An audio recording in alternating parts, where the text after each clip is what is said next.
Rachid Debré, que es nuestro invitado hoy, nació en París el día 2 de septiembre del año 1940. Es un hombre que, por tanto, está astrológicamente bajo el signo de Virgo y, como ustedes saben, es escritor, sociólogo, novelista, militante de la izquierda y fue guerrillero en Bolivia junto al Che Guevara. Sin perjuicio, amigo Rachid Debré, y gracias, porque después de una larga y tenaz inquisición hemos logrado que venga hasta nosotros, sin perjuicio de que volvamos después a estudiar un poco su biografía y a pasarle revista paso a paso. No cabe duda de que el episodio más importante de su vida, por el que le conocemos todos, es el de sus días de guerrilla en Bolivia junto a Ernesto Che Guevara. Antes de que en el diario de Bolivia, escrito por el Che, una de cuyas ediciones tengo aquí a la mano, aparezca citado usted, creo que la primera cita que se refiere a Rachid Debré es del 19 de marzo, usted había hecho ya un viaje a Bolivia. Me parece que fue más o menos en septiembre del 66. Iba usted a explorar las zonas del Alto Beni y del Chapare, ¿es cierto? ¿O eso se dijo?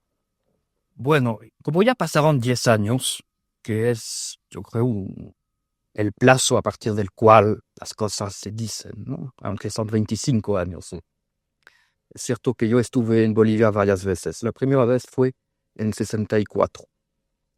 Yo pasé algunos meses en 64, especialmente en la zona de las minas, y ahí descubrí lo que era la miseria y la explotación. Descubrí algo que existía en Europa quizás en el siglo XIX. Muy impresionante. Y volví a Bolivia efectivamente en una misión de exploración vinculado a un proyecto político que era el del Che, efectivamente, a finales de 66. Sin embargo, cuando llega usted ya para incorporarse a ese proyecto hecho realidad y en marcha, es en enero del 67 cuando cruza usted la frontera, creo que por Antofagasta. Usted está muy bien No, informado. No, es he cierto. tratado de informarme, que es mi obligación. La verdad que todo esto es complejo. Yo no venía exactamente a incorporarme, ¿no? Yo venía a discutir y a traer y llevar mensajes. El problema es que la guerrilla empezó mucho más antes de lo que era previsto y mucho más antes de lo que era necesario. La precipitación de los hechos debido a la deserción, a varios factores, ¿no? No vamos a entrar en los detalles. El hecho es que el Che en aquel momento era en una fase de exploración de zonas, en una fase de asentamiento, y no tenía intención de combatir. Estuve en la obligación de combatir. Pero no era su propósito. No la eludió tampoco, porque el Che era un hombre combativo, se sabe, agresivo, pero creo que él adivinó que era demasiado temprano.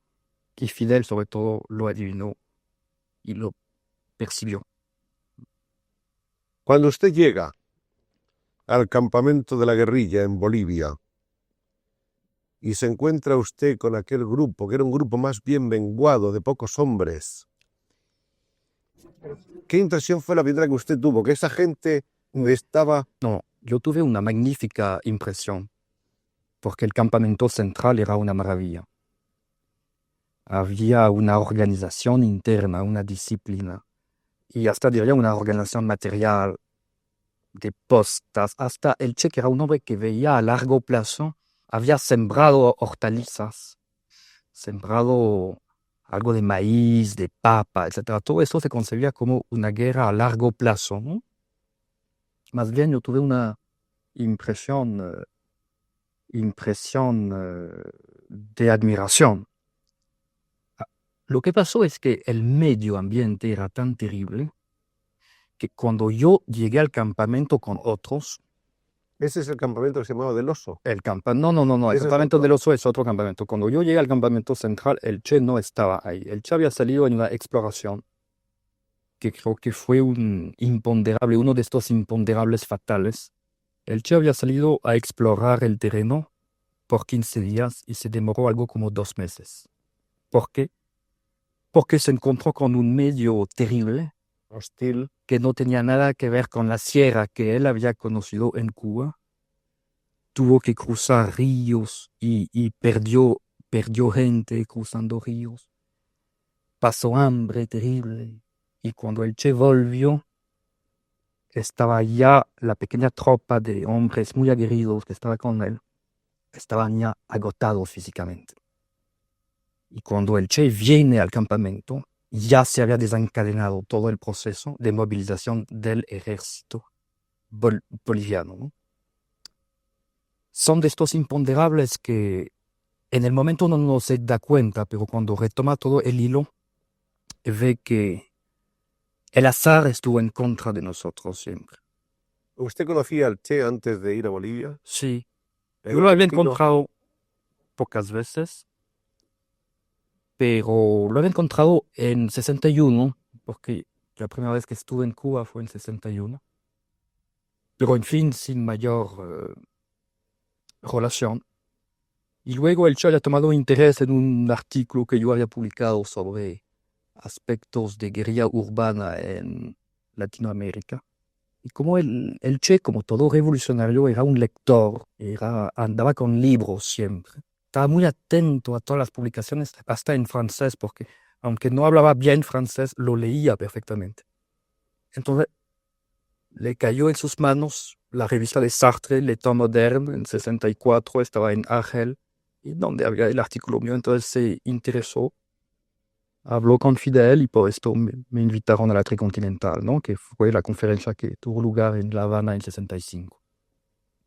Eso fue más o menos mi vinculación. Visto ya en lo que podemos llamar su último escenario, en el escenario de la guerrilla, que probablemente era el escenario que él quería más, porque sin duda alguna él, aunque era un gran político, era también, y sobre todas las cosas, un guerrillero nato, un estratega, un hombre del campo, ¿no? Del campo de acción. ¿Cómo era allí Ernesto Che Guevara? Bueno, en el Che se da un fenómeno a la vez muy tradicional y muy raro. Muy tradicional porque el Che era la unión del pensamiento y de la acción, ¿no? Lo cual se da actualmente poco, pero él retomaba la gran tradición revolucionaria de los intelectuales de acción. El Che era un hombre meditativo, introvertido,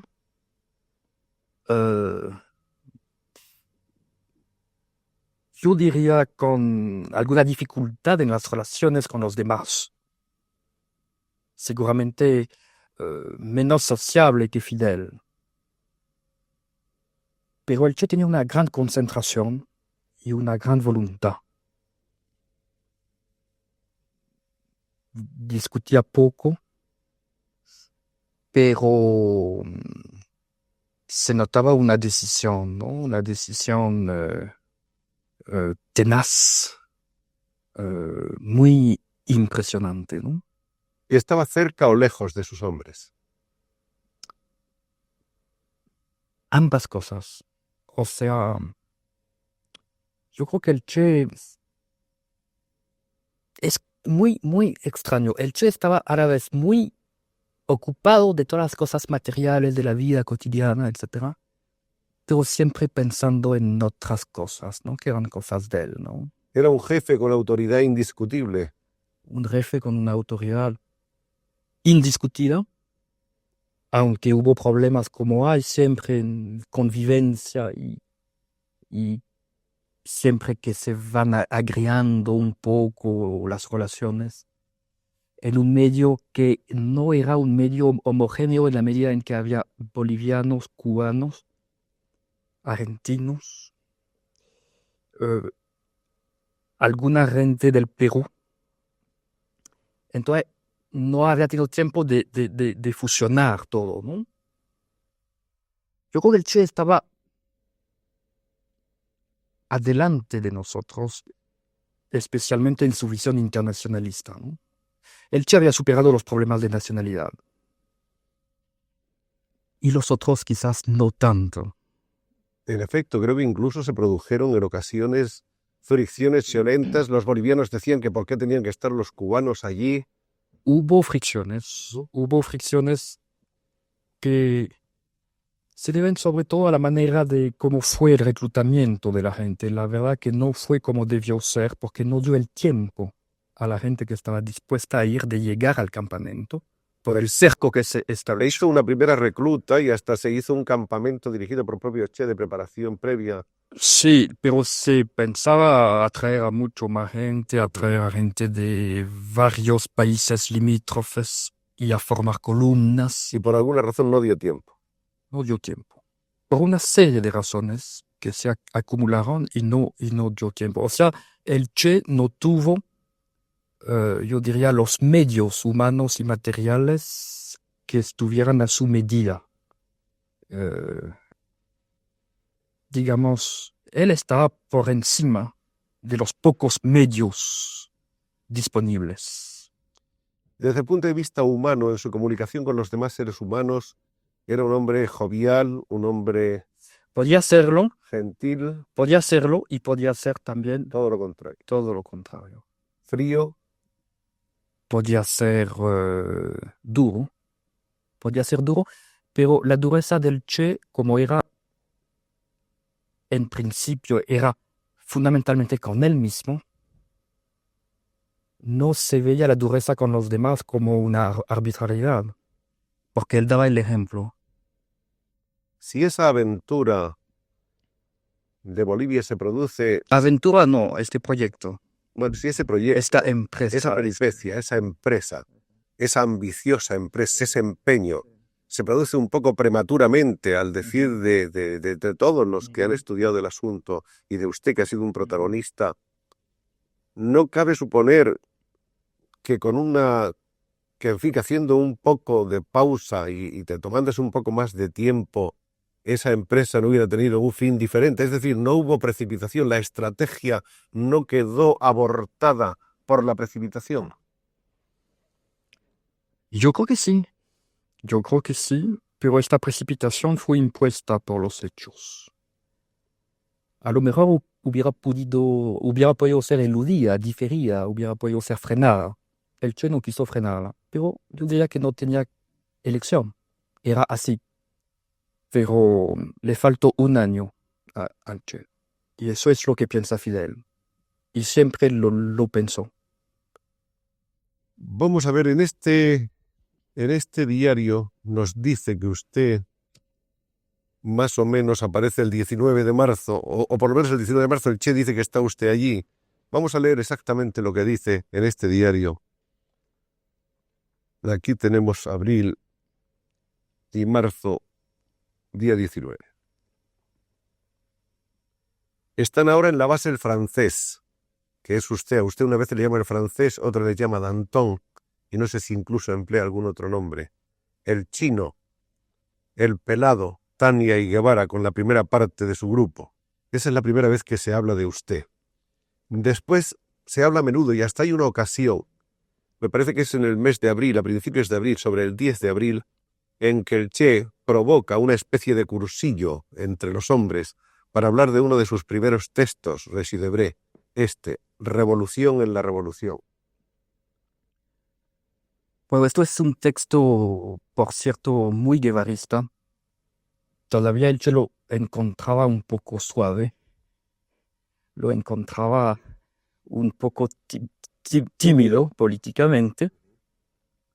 La verdad que recorría ideas que eran en aquel momento las de Fidel y del Che juntos.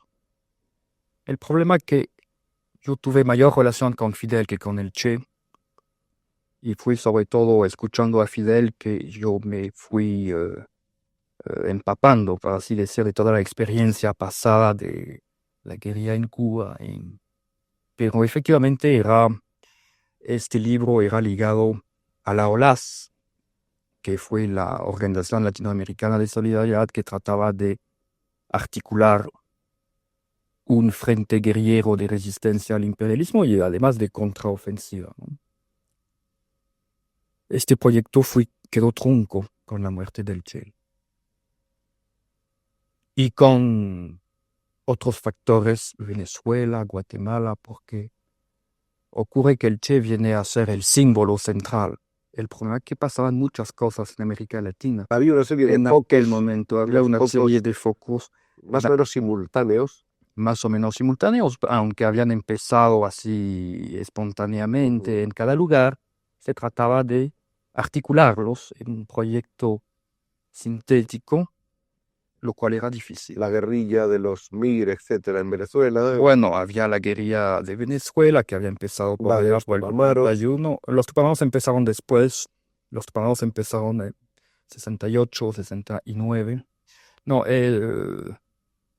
diría que hay dos cosas. Hubo primero la guerrilla de campo, digamos, la guerrilla propiamente dicho, ¿no?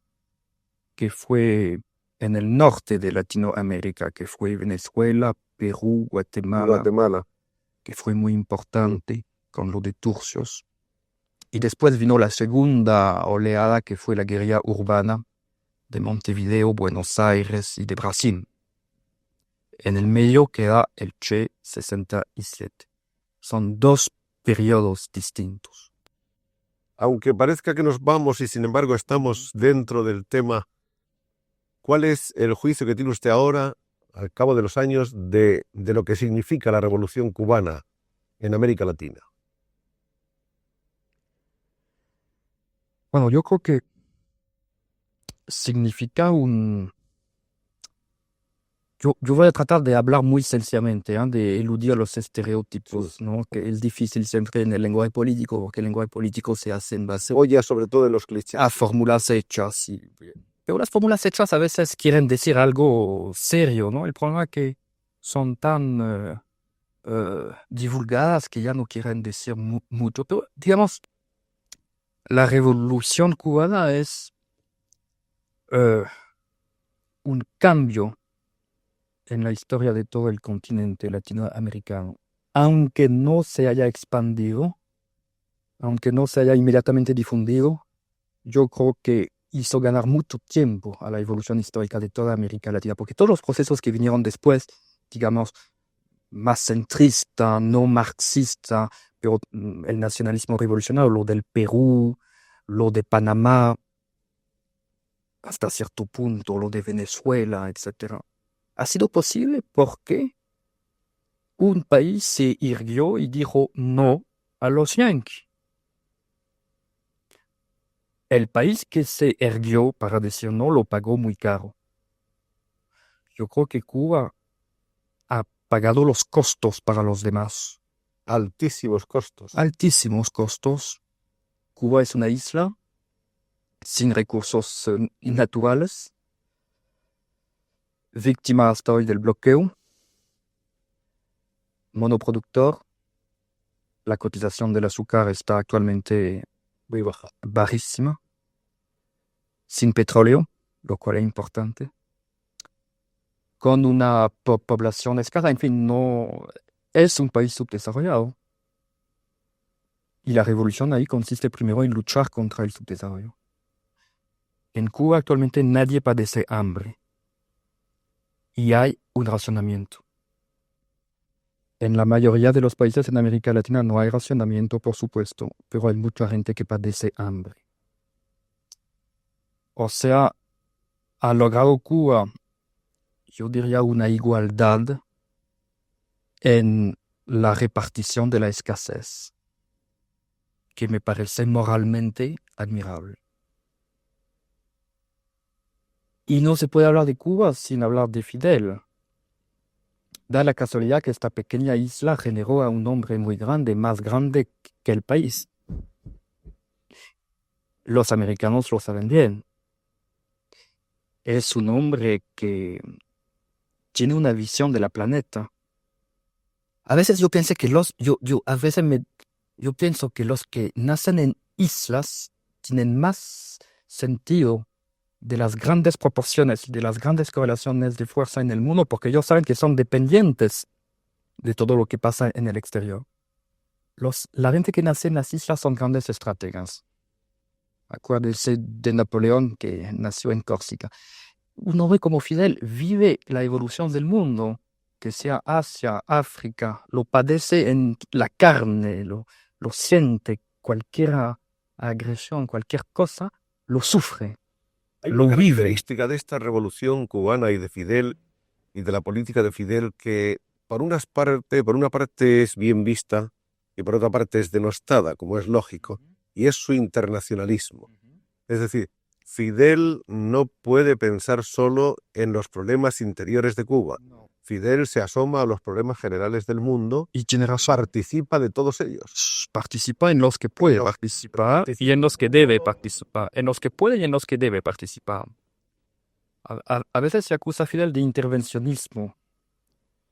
El problema es que Fidel más bien trata de frenar los pedidos que a veces se le hace de varias partes del mundo para que ellos intervengan. Y siempre Fidel dice, no vamos a hacer la revolución en lugar suyo.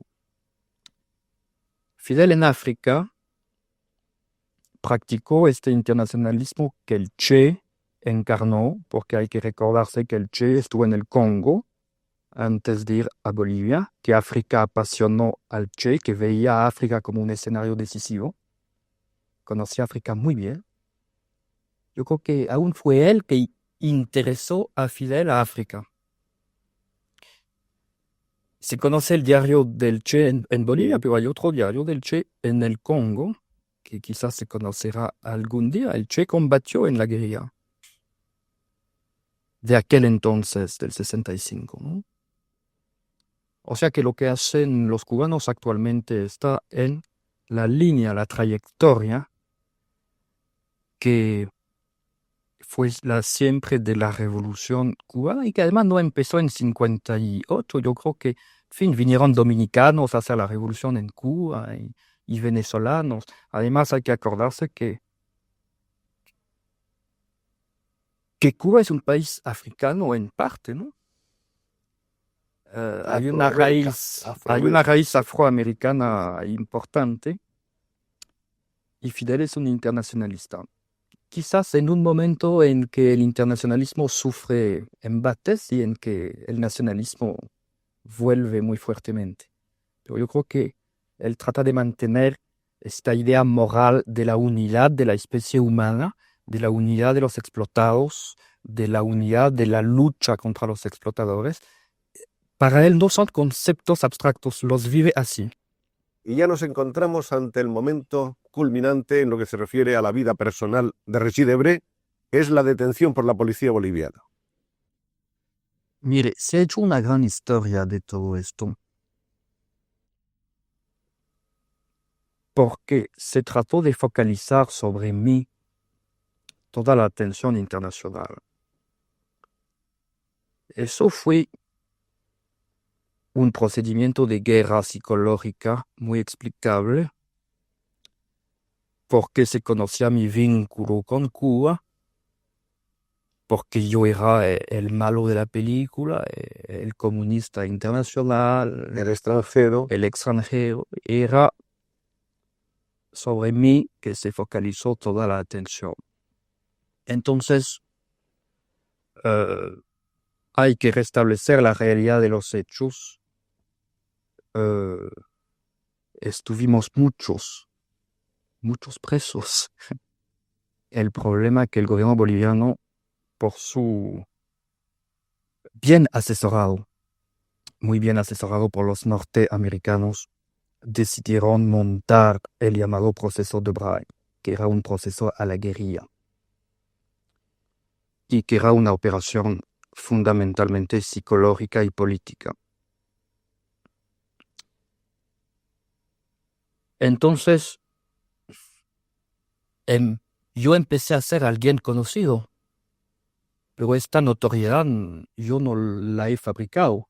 Ni la buscó. Ni la busqué y no traté tampoco de hacer un negocio con ella.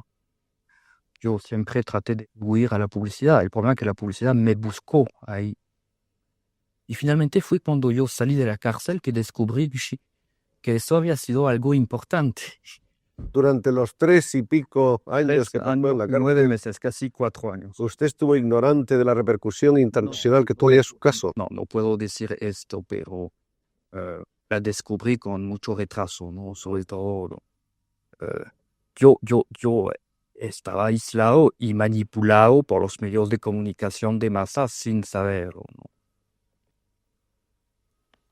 Y fue un golpe después de descubrir la gran leyenda. A usted lo detuvieron el día 20 de abril en Muyupampa en compañía de Pelado y del periodista inglés Roth, de que hemos hablado. ¿Cuál fue la suerte de ellos? ¿Lo sabe? Sí, como no, Bustos estuvo preso conmigo hasta el final, pero estábamos separados, ¿no? Estábamos en celdas distintas. En cuanto a Roth, fui liberado al cabo de un mes. El día 20 de abril de 1900... No interesaban ellos publicitariamente, pero podían interesar por otros motivos. El 20 de abril de 1967 empieza, por lo tanto, la reclusión de Régis Debray, que duraría hasta la víspera de Navidad de 1970, como veremos después, porque ya volveremos al desenlace. Hemos visto ya entonces que la estrategia del Che se vio precipitada por los acontecimientos y que naturalmente se vio obligado a afrontar una serie de hechos, a pesar de que, como ven ustedes, desde abril hasta octubre han transcurrido una serie de meses en los cuales la guerrilla está funcionando con unos movimientos de estrategia de zigzag, con victorias importantes sobre las fuerzas militares, con derrotas en ocasiones. Tomaron muchos prisioneros del ejército, tanto soldados como oficiales. Perdieron también algunos hombres importantes de la guerrilla. Entre estos oficiales está el mayor Rubén Sánchez, que se portó muy bien como prisionero y después se portó muy bien como revolucionario. Especialmente él me salvó la vida después en la cárcel. Esa es la historia que vamos a dejar para el final, porque ahora, si a usted le parece, vamos a contarles un poco a nuestros amigos quién es y de dónde viene Régis Debray. Hemos dicho que nació usted en 1940 en París y que desciende usted de una buena familia francesa, su padre un abogado prestigioso, Georges Debray, su madre desde hace tiempo trabajando en el campo de la política, Jeanine Alexandre Debray, que participó activamente en la resistencia contra la ocupación alemana y que fue consejero municipal en París en el seno del grupo de Gaulle. Según las noticias que yo tengo, y si no usted me corrige, usted ha sido un estudiante bastante brillante, sus calificaciones muy buenas, y tuvo usted maestros excelentes, entre ellos el prestigioso filósofo marxista Louis Althusser, que auguraron una espléndida carrera para el joven Régis. El primer viaje del que tengo noticia que se opera en su vida es uno a Estados Unidos, el 61, aunque quizá hubo otros antes de los que no se saben. Viaje que tuvo una extensión a Cuba, usted lo reflejaba hace unos momentos. Allí tomó contacto directo con el fenómeno revolucionario cubano. A todo esto, el general de Gaulle había establecido una curiosa modalidad para el servicio militar que le permitía a usted, en cierto modo, cumplirlo estando en otro país, ¿no? Los estudiantes tenían derecho a postergar el servicio militar y se podía cumplirlo en una especie de servicio civil en países extranjeros. Viaja usted a Venezuela entre el 62 al 64 y ahí toma contacto con focos guerrilleros. Usted ha escrito ampliamente, después vamos a comentar sus libros, sobre esa acción guerrillera que ha estudiado usted muy minuciosamente, con pelos y señales. No, mire, las cosas son mucho más simples. No, pero está muy claro ahí, es un panorama muy completo de lo que fue esa guerrilla. Yo viajé por América Latina como, digamos, un turista comprometido. Me apasionaba todo el fenómeno social y pasé como 1 año y medio yendo de país a país, encontrando gente y después traté de sintetizar, de sacar algunas reflexiones, pero digamos, yo no fui ahí como un estudioso, ¿no? La primera pregunta que se nos ocurre relacionada con esa evolución que diríamos que hay partiendo de los orígenes de su familia es ¿cómo se produce en usted que viene de una familia de la burguesía, un cambio, por decir así, ideológico tan importante? Es un caso muy común. Oí decir que todos los revolucionarios salían de familias burguesas. No voy a dar los grandes ejemplos porque sería muy pretencioso, pero creo que es un fenómeno natural. Allá, acuérdese que existía la guerra de Argelia y que la guerra de Argelia fue un trauma psíquico importante para toda una generación. El descubrir que un Estado republicano y liberal adentro podía practicar la tortura, la exterminación, los campos de concentración en una colonia como Argelia. Eso marcó profundamente, tanto católicos como liberales, como... Y ahí yo empecé a tomar conciencia, ¿no? De la política, pero una conciencia más moral que política, ¿no? Y bueno, hasta un hombre como Servan-Schreiber empezó en aquel momento con valentía a reaccionar contra esta horrible podredumbre fascistoide que agarraba a Francia, ¿no? Eso era por el año 60, 58, en fin. Ahí me he radicalizado. También hay que decir que eh, usted ha dicho que yo era un estudiante, ¿es cierto? Yo era un estudiante por lo cual yo leía libros, por lo cual trataba de entender el mundo, por lo cual descubrí algunas leyes de la historia y a veces se puede hacerse uno revolucionario yendo en las bibliotecas, ¿no? Yo creo que salen muchos revolucionarios de las bibliotecas, ¿no? Y los burgueses tienen alguna razón en desconfiarse de los libros y de la gente que estudia. Vamos ahora al famoso proceso. El proceso en el cual se focaliza sobre la figura de Régis Debray, lo que en definitiva no es más que un juicio a la guerrilla. Hay una falta total de pruebas, pero también se produce una falta total de colaboración de Régis Debray con sus interrogadores, especialmente hasta que tiene noticia concreta de la muerte del Che Guevara. Hasta la confirmación de la muerte del Che parece que Régis estuvo en una actitud de no colaboración, de negarse en absoluto a colaborar con los fiscales e interrogadores, ¿no? Por supuesto, pero el problema era difícil para mí, porque era un problema psicológico difícil. El adversario quería ponerme en una tenaza de o participé en la guerrilla militarmente, entonces he justificado el proceso, o si no reniego de mis ideas y entonces no soy consecuente. El problema es que yo no había participado militarmente en las emboscadas. Ellos inventaron hacer de falsos testigos, diciendo que yo había matado gente, etc., lo cual era totalmente falso.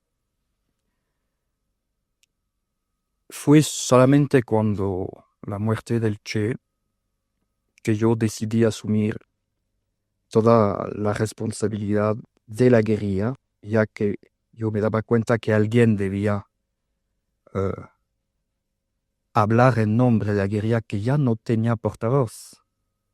Alguien debía responder presente, ¿no? Si yo lo hubiera hecho antes, caía en la trampa. Ahí está el inspirador extranjero, intelectual, etc., lo que probaba que el movimiento no era nacional y social, que era un complot internacional, que ellos querían presentar a la guerrilla como compuesta de bandidos, mercenarios, foráneos, mandados desde Moscú, porque en la cabeza los militares, La Habana, Moscú, las minas bolivianas, se confunde todo en un tenebroso fantasma llamado comunismo internacional. Entonces, problema difícil que traté de solucionar en la medida de mis posibilidades y de los acontecimientos. Cuando usted acepta todo eso y admite que era su intención incorporarse al grupo y participar en la guerrilla, el proceso cambia de signo. El proceso estaba hecho de antemano. Prefabricado. el proceso estaba prefabricado, pero cuando muere el Che y la guerrilla se termina provisionalmente, tampoco tenía objeto el proceso y se convirtió solamente en un símbolo. Para resumir el proceso, diremos que el presidente de Bolivia, entonces Barrientos, montó ese proceso contra Resi Debré, contra la revolución y contra Cuba y su exportación revolucionaria. Y además solicitó del Congreso la aprobación de la pena de muerte que estaba abolida en Bolivia. Sí, porque no se habían dado cuenta que las leyes no pueden ser retroactivas, ¿no? Metió la pata porque no entendía mucho de leyes. Después alguien le dijo que no era costumbre de imponer leyes retroactivas. Por esto fui condenado a 30 años, que era la pena máxima. 30 años de prisión. Eso fue el día 17 de noviembre de 1967. En Camiri, pequeña ciudad al sur de Bolivia, tenemos una fotografía de nuestro amigo Resi Debré dentro de la cárcel, en el presidio. Este centro petrolífero Camiri, con instalaciones de la Sociedad Petrolífera Boliviana, tiene también un cuartel del ejército y poco más. Allí en un barracón de 4x8 se acomodó la celda donde Debré pasaría 3 años hasta su liberación de su condena de 30. Al principio la vida fue muy dura. Los carceleros eran miembros de las partidas del ejército que combatieron al Che. Más tarde la situación se fue dulcificando en el marco de una cierta arbitrariedad. La celda llegaba en verano a una temperatura de más de 50 grados y Elizabeth, como nos ha dicho Resi, desde febrero del 68 le visitaba con él en cada 4 meses. Ella vivía en París con amigos y familiares de Debré. Se empezó una gran campaña de la intelectualidad francesa y europea en favor de su liberación. El famoso editor y activista Feltrinelli, que había sido expulsado de Bolivia durante la vista del proceso, colaboraría hasta su muerte, esa muerte extraña y oscura. La campaña reció con cada cambio político boliviano, que fueron muchos en esos años, y se recrudeció sobre todo en 1969. Así que el general Obando recibió autógrafos de Samuel Beckett, de Pablo Picasso, de Igor Stravinsky, de García Márquez, de Graham Greene, de Octavio Paz, de Arthur Miller, de Silone, de Pratolini, de Menotti, de Moravia, de Malraux, de Valente, de Quirico, de Chaplin, de René Clair, qué sé yo, de un montón de gente. Y hay algunos nombres entre tantos que podíamos citar. Pero sería un año más tarde, cuando ya no estaba siquiera el general Obando en la presidencia, sino otro general, Torres, cuando el día 22 de diciembre de 1970 por la noche se llevaría a cabo de una manera ciertamente novelesca, en circunstancias muy extrañas, desde el punto de vista procesal y jurídico, la liberación de Resi Debré. ¿Cómo fue? Es que primero todos estos grandes nombres son muy impresionantes y hasta descubrí algunos ahí que ni sabía que algunos de verdad se portaron muy bien porque estuvieron hasta físicamente ahí. Yo sé que Alberto Moravia hizo el viaje y Moravia se entrevistó con Obando. En fin, hubo un gran movimiento internacional, pero no fue lo decisivo. Como siempre, lo decisivo fue lo nacional. O sea, la evolución misma de la situación interna en Bolivia. Ocurre que a partir del 69 empezó todo un movimiento nacionalista revolucionario en el ejército, que empezó con Obando y que culminó con Torres, en que fue realmente una revolución popular en La Paz, como ocurre en Bolivia, ¿no? Gente armada en la calle, y Torres se impuso con una gran sinceridad como el líder de este movimiento populista, por así decirlo. Ahora los sindicatos empezaron a exigir la liberación de los presos porque se daba un fenómeno muy extraño, que había asamblea del pueblo, milicias populares en la calle y que había todavía presos políticos como yo. El problema era el ejército, y el problema era sobre todo que la guarnición del Camiri, la cuarta división, era el lado fascista del ejército boliviano que tomó el poder después con Banzer en 71. De ahí que el general Torres, con la ayuda del mayor Sánchez, que había estado prisionero de la guerrilla y que allá empezó en contacto con los revolucionarios un proceso de radicalización personal, organizó una especie de secuestro para arrancarme a esta guarnición que le era hostil y donde tengo entendido que una logia militar había hecho una especie de juramento, como no me dejarían, no iban a dejarme salir con vida de la cárcel. Entonces fue una operación muy bien hecha. Casi un poco como la liberación de Mussolini del Gran Sasso. No fue así, solamente que mandaron un avión diciendo que me iban a Un trasladar. avión con 2 pilotos militares y 4 civiles a bordo bajo el mando de un mayor aterrizó en el aeropuerto privado de la Sociedad Petrolífera Boliviana. El grupo de los 4 toma la carretera de Camirias a la medianoche, despierta al comandante de la 4ª división, les exigen que le acompañe. El comandante espera en las oficinas, los 4 hombres alejan a los centinelas, abren las celdas de Rex y de Bre. Coged lo necesario que nos vamos. Sí. Y así se acaba esa historia. O sea, increíble. se acaba, yo no sabía muy bien cómo iba a acabar, porque yo no conocía a los hombres que venían, pero en fin, no había otro remedio que seguirlos. Yo no sabía a dónde íbamos, si íbamos hacia un paredón cualquiera o si íbamos hacia la libertad. Tremendos momentos esos, ¿verdad? Bueno, sí, pero otros pasaron momentos mucho más difíciles y Y luego 3 horas son muchos esperando, los revolucionarios que no tuvieron la suerte que yo tuve. sin duda. Y luego Y hay 3 que horas saber- esperando dentro del avión. Hay que pensar en ellos fundamentalmente, pero yo tuve la suerte de contar con elementos en el ejército honestos y debo acá rendir homenaje póstumo a Torres, al general Torres que fue asesinado en Buenos Aires en el año, creo, 74, un poco como consecuencia de todas las medidas de liberación que él había tomado en Bolivia en aquel instante. El avión, Digamos que yo tuve suerte. el avión tardaría unas horas en despegar, pero por fin llegó y aterrizó en Chile. Aterrizó en Iquique y ahí me encontré con la experiencia chilena que fue muy emocionante para mí. Hay que decir que Salvador Allende había sido siempre muy solidario con el Che Guevara, que Salvador Allende había hecho personalmente, cuando era presidente del Senado, cosas así difíciles de solidaridad con la guerrilla boliviana, y fue el que me recibió en Santiago para la Navidad. Y fue muy emocionante, y ahí percibí la generosidad de Allende, porque habíamos tenido, digamos, disputas ideológicas, y yo había tenido algunas palabras injustas antes con él, en fin, hablando de un politiquero, no así tan vulgar, pero en fin, dando a entender que no era con hombres como Salvador Allende que se iba a hacer las cosas. Bueno, yo era muy joven y yo no sabía todavía la complejidad de las cosas y de los hombres. O sea, uno a veces es muy injusto y muy tonto cuando tiene 25 años. Entonces descubrí a un hombre realmente admirable por su ternura, por su solidaridad.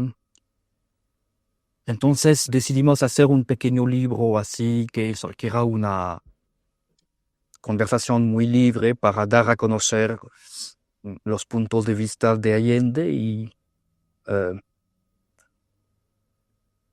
conocí en aquel entonces a Pablo Neruda, que Pablo Neruda también había hecho acciones para obtener mi liberación. Yo viví un momento en la Isla Negra, yo fui invitado en la Isla Negra, también ahí descubrí otro hombre que no era el que yo creía, que era un hombre muy fiel a sus principios, a su pasado. O sea, yo descubrí que se podía hacer la revolución sin las armas y que no había, digamos, un signo de igualdad así entre guerrillero armado y revolucionario. O sea, que se podía luchar en otras condiciones. Quiere decirse que algunas de las ideas que usted exponía en sus primeros libros ya no las No, yo las solamente tiene no. íntegramente.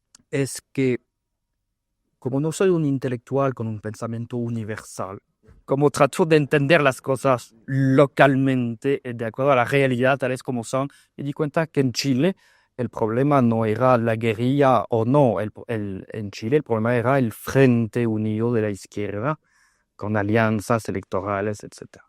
Esto no quiere decir que llegado un momento había quizás que recurrir a otras armas y otros métodos. Pero en Chile, hacer un foco guerrillero en el 71 era evidentemente estúpido. Vamos a hablar un poco... Fue mi primera experiencia eurocomunista, Ujú. porque finalmente Allende fue el primero eurocomunista, pero eso debe hacernos reflexionar también sobre algunos peligros del eurocomunismo. Quiero decir que cuando se emprende una vía, los primeros pasos son generalmente fracasos.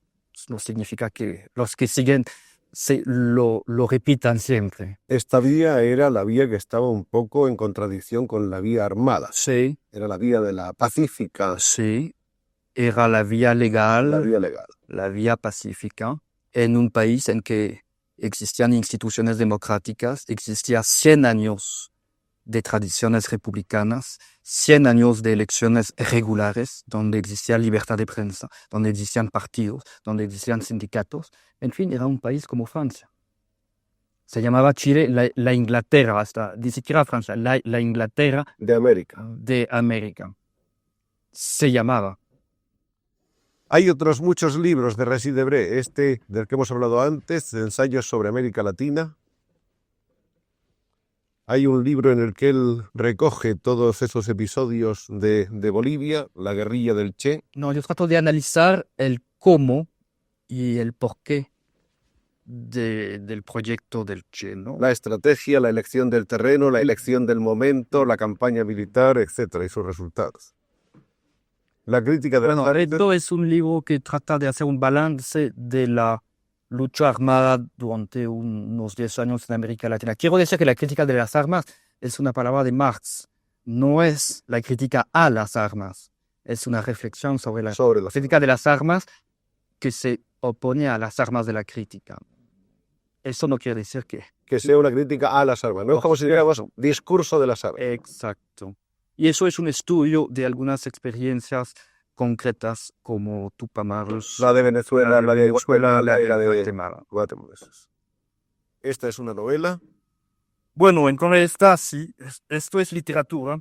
La primera, de todos modos, digamos que fue esta, La Frontera. Sí, esto es una pequeña obra de juventud que yo escribí cuando tenía, no sé, 22, 23 años. Son novelas, son cuentos. Hay dos, me parece, o tres. ¿No? Son cuentos. 2 o 3 cuentos. Yo sé que puede parecer un poco contradictorio de pasar así de lo político. No, pero ya hemos explicado un poco esa dicotomía de intelectual a ratos y a ratos obligatorio. Yo asumo la contradicción y además la reclamo como un derecho. La reclamo como un derecho del hombre necesario. Yo reclamo la posibilidad para un hombre de ser varios hombres en uno, o sea, de no tener una visión totalitaria, descópico, poliédrico. No, sobre todo de saber que el lenguaje político no abarca todo y que hay otro tipo de lenguaje que abarca algo esencial quizás. Estos son 2 libros, este y otro que no sé ya por dónde está. Está escrito en la prisión.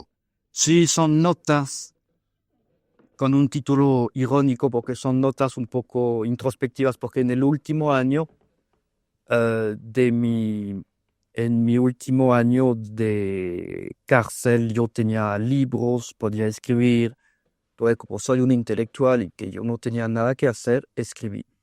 Y escribí cosas intelectuales. Digamos. Esta es una novela que ha tenido el año, no sé si el pasado o el anterior, el premio Femina, uno de los premios más prestigiosos de Francia. Sí.